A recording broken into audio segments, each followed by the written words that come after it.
ភិបាលខេត្តកំពង់ចាមអះអាងថាប្រាក់ឈ្នួលរបស់កម្មករនយោជិតវិស័យកាត់ដេរសម្លៀកបំពាក់ផលិតស្បែកជើងនិងវិស័យផ្សេងជាមធ្យមប្រមាណជា$141 លានក្នុងមួយឆ្នាំ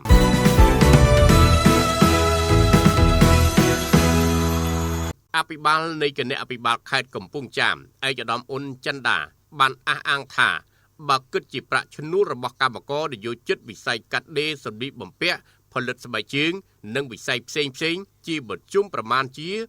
$141 លានក្នុងមួយឆ្នាំបានរួមចំណែកបង្កើនចំណូលរបស់ប្រជាជនខេត្តកំពង់ចាមប្រចាំឆ្នាំ GDP ក្នុងម្នាក់ចំនួន$2,478ថ្លែងបែបនេះក្នុងឱកាសអបអរសាទរខួបអនុស្សាវរីយ៍លើកទី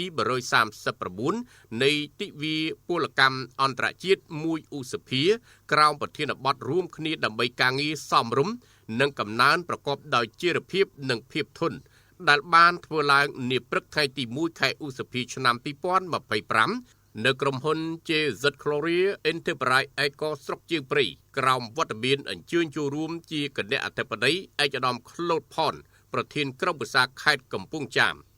ក្នុងឱកាសនោះដែរឯកឧត្តមអ៊ុនចិនដាបានថ្លែងថាក្នុងខេត្តកំពង់ចាមមានរោងចក្រសហគ្រាសគ្រឹះស្ថានសរុប623សហគ្រាសកម្មករនយោជិតសរុប47,032 នាក់ក្នុងនោះឧស្សាហកម្មវិជ្ជាភ័ណ្ឌកាត់ដេរនិងផលិតស្បែកជើងមានចំនួន27កន្លែងកម្មករនយោជិតចំនួន3520នាក់ដោយកម្មករនយោជិតវិស័យកាត់ដេរសម្លៀកបំពាក់និងស្បែកជើងម្នាក់ទទួលបានប្រាក់ចំណូលជាមធ្យម$254និងវិស័យផ្សេងទទួលបានប្រាក់ចំណូលជាមធ្យម$234ក្នុងមួយខែជាមួយគ្នានោះឯកឧត្តមអ៊ុនចិនដាអភិបាលខេត្តកំពង់ចាមក៏បានលើកឡើងផងដែរថាបន្ទាប់ពីរាជរដ្ឋាភិបាលកម្ពុជានីតិកាលទី7បានប្រកាសដាក់ឲ្យអនុវត្តកម្មវិធីបណ្ដុះបណ្ដាលជំនាញវិជ្ជាជីវៈនិងបច្ចេកទេសដល់យុវជនមកពីគ្រួសារក្រីក្រនិងគ្រួសារងាយរងហានិភ័យនៅក្នុងឆ្នាំ2025វិទ្យាស្ថានពហុបច្ចេកទេសខេត្តកំពង់ចាមបានបណ្ដុះបណ្ដាលលើជំនាញសិស្សានុសិស្សមកពីគ្រួសារក្រីក្រនិងគ្រួសារងាយរងហានិភ័យ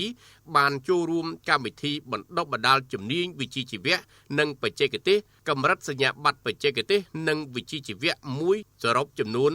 1010នាក់